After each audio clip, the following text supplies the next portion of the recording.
Okay, good morning, guys. In yesterday's newspaper, 4th June Indian Express, there was a news. In prelims syllabus, we have founded the contemporary news of India and the world. It is a topic in prelims syllabus, not in prelims, GS2 also.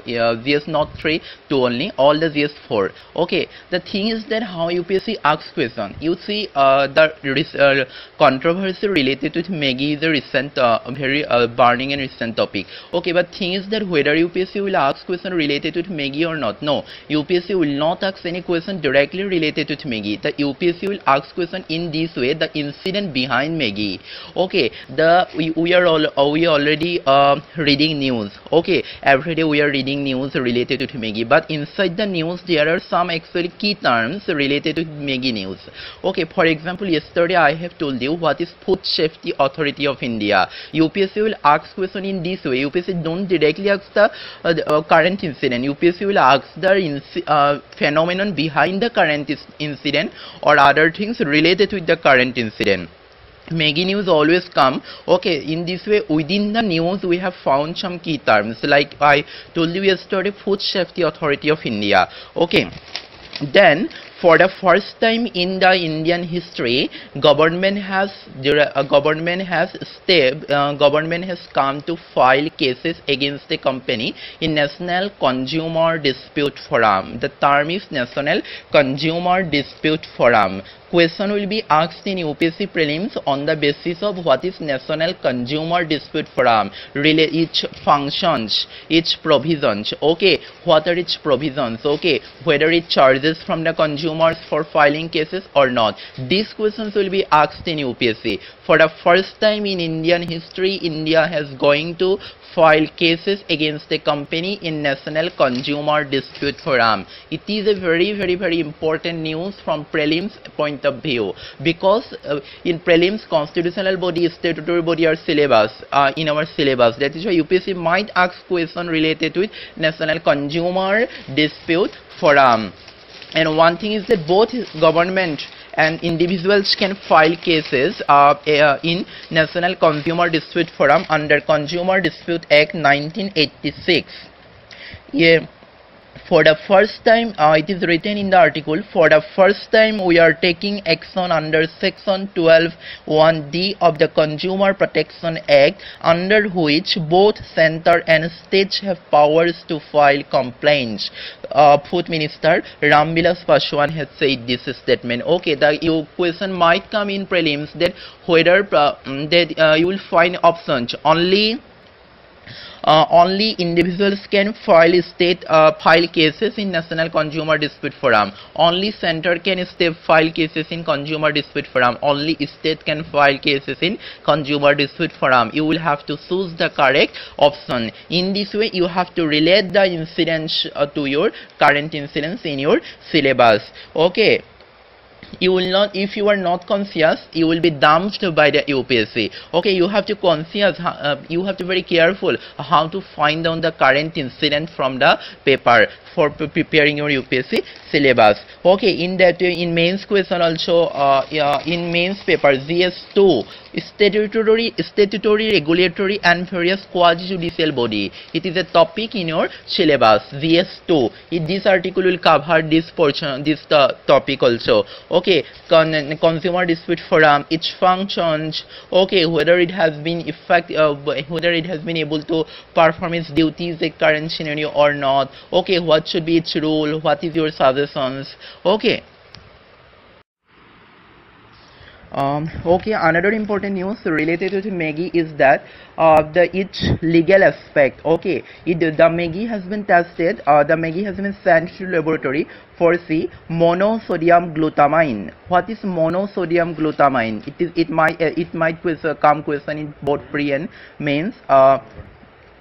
What is monosodium glutamine? Okay, what is monosodium glutamine? Monosodium glutamine is actually found in most of the Indian and especially in Chinese food.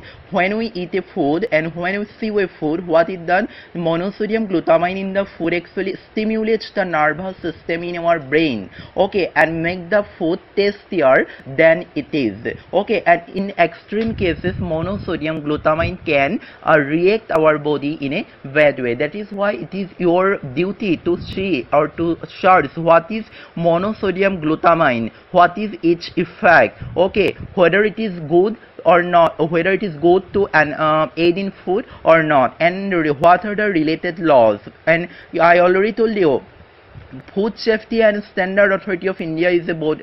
Food Safety and Standard Authority of India examines and regulates all these matters related to food. And according to the rule of Food Safety and Standard Authority of India 2011, monosodium glutamine, a flavor enhancer, should not be added to food for infants below 12 months. Monosodium glutamine is not permitted in over 50 items, including pasta and noodle. Okay.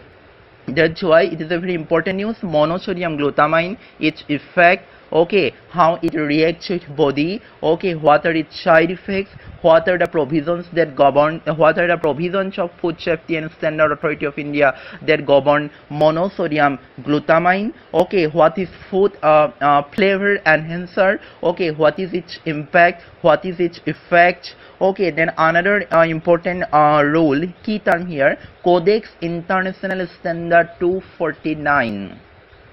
Codex, what is Codex International Standard 249?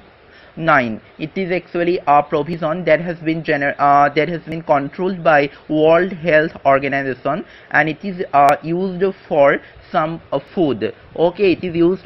This provision is actually invoked for some kind of food, and you have to find out what kind of foods this provision Codex International Standard 249 has been generally evoked.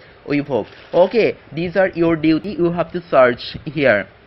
Then another thing is that the Nestle Maggi, okay, the another brand of Maggi, the Nestle says that they generally don't aid monosodium glutamine, they aid hydrolyzed groundnut protein, onion powder and wheat flour to make Maggi noodles sold in India. Then here the key term is hydrolyzed groundnut protein. What is hydrolyzed groundnut protein? You have to search it in net, okay. Then these are the things related to polity. Okay, what is Codex International Law? Okay, it is what is Codex International Law? It will come to polity. Okay, polity section GS2. Okay, in case of prelims also it will help you in that hydrolyzed groundnut flavor enhancer. Okay, these are terms related with science and technology. Then another thing is that what is brand ambassador? The Amitabh Bachchan and Preity Zinta are some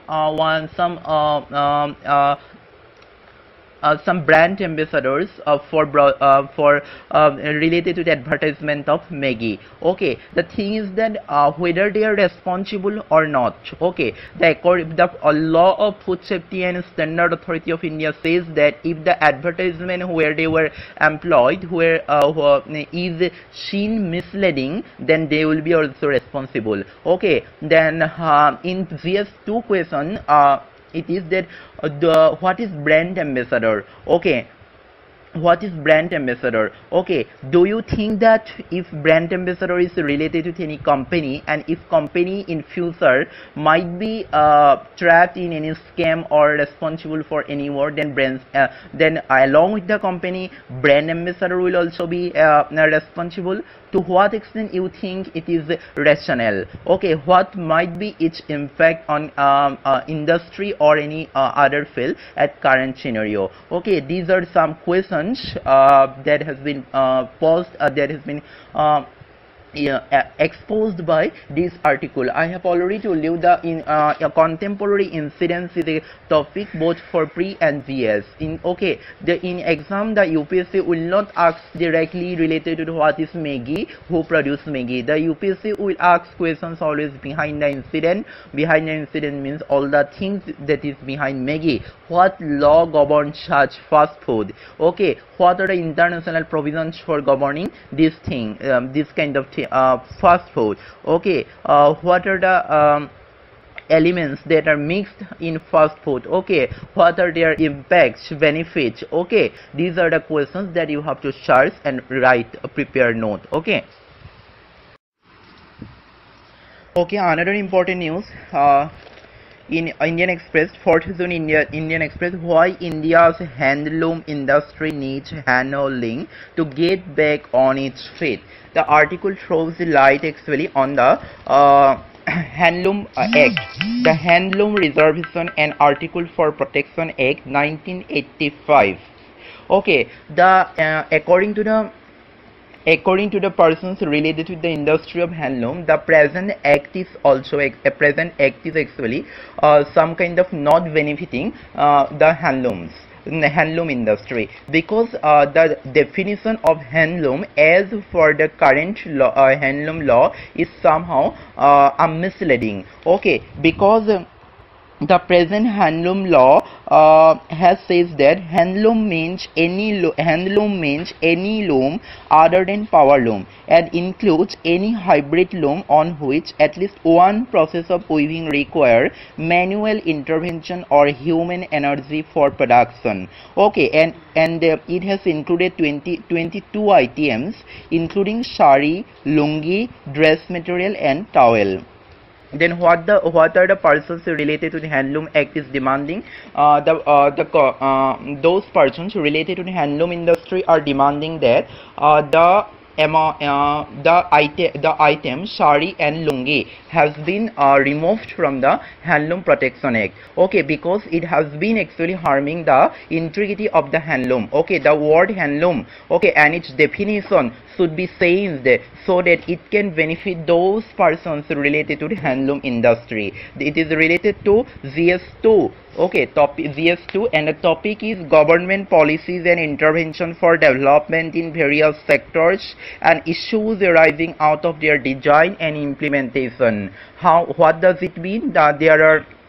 What does it mean? There are different government policies and law, okay, which actually tries to benefit different sections of people, and one such is Handloom Act and policies related with handloom. Okay, whether the policies and whether the law for the protection of handloom is adequate or not.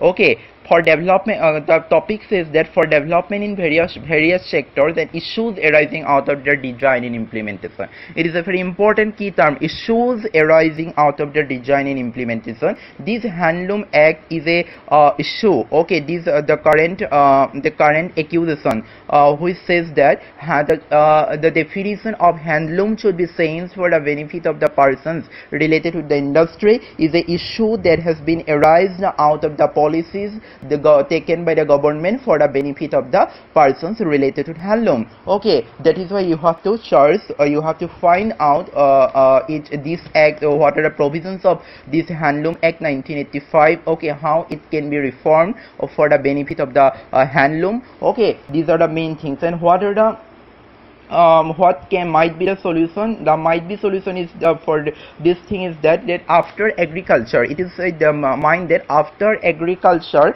handloom is the second largest industry in India. Okay, after agriculture, handloom is the second largest industry in India. Okay, it gives millions direct and indirect employment and deserves its own ministry. Okay, there is a necessity is felt for a separate and direct and individual ministry for handloom. Okay, it is the second largest industry after agriculture in India. That is why individual ministry is necessary that can direct and regulate all the matters related to handloom in a very efficient way. Okay.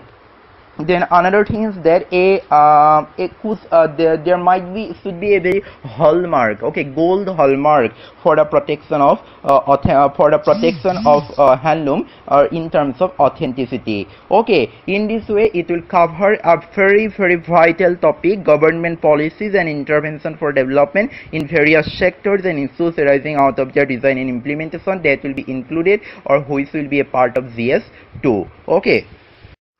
Okay, another important news is that Obama signs National Security Bill to reform surveillance. We all know that US Freedom Act, under which national security national security in USA actually investigated the Terrorism Act, has been diluted, has been repealed. Okay, now what is the next? Now another bill is on it. Now another bill is anvil, and what are the provisions of the new bill?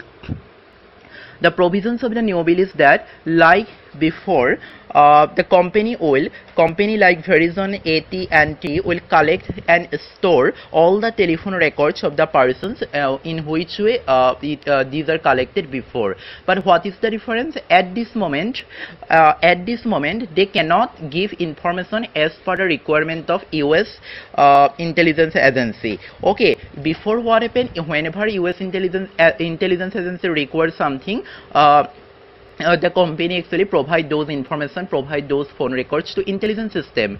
But now what will happen? Now US government says that the company will provide those informations, those phone record or calls to the intelligence system only on the request of the US government, and this request of the US government must have to be approved by a secretive foreign intelligence surveillance court.